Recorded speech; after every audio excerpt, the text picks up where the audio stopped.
একদিন দেখিয়েছিলাম আমরা এই লাস্ট মন্দিরে গিয়েও ভিডিওটা অফ করে দিয়েছিলাম। আর আজকের আমাকে কেমন লাগছে জানি না, জুতো খুলে ভেতরে ঢুকেছি আমরা। ভাই প্রস্তুতি নিচ্ছে, বলল সেই বেগে আমার কোনো ছবি নেওয়া হয়নি, তুই একটা ছবি তুলে দে। কিন্তু এখন ওরা ওখানটা দাঁড়াতেই দিল না, সেই জন্য ভাই মন খারাপ করে অন্য জায়গায় এসে দাঁড়ালো। আর সেই ফাঁকে আমি একটা ওর ছবিও তুলে দিলাম।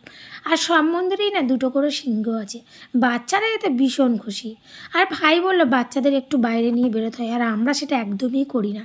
আমরা এমনি তো ঘর কুড়ে ঘরের মধ্যেই থাকি, আর ভাই আসলেই আমরা বেশিরভাগটাই একটু বেরাই, কারণ আমরা ভাইকে ভীষণ ভরসা করি। আর এখানে বোন বুকানকে খাইয়ে বসে আছে। আর এই মন্দিরটা ঘুরেই আমরা বাড়ির দিকে রওনা দেবো, বেশ রাত হয়ে গেছে। বাড়িতে এসে দেখছি কুট্টুসবাবু খুব রেগে গেছে, বোনের বরের সাথে খেলা করছিল, মানে বোঝাচ্ছে যে আমরা কোথায় গেছিলাম, সেই জন্য নাকি খুব জ্বালাতন করছিল, মাও বলছিল। আর আমরা বাড়িতে এসেছি বলে বেশি জ্বালাচ্ছে, মানে আমরা কোথায় গেছিলাম সেটাই বলতে বললাম। আজকে ভিডিও শেষ করলাম।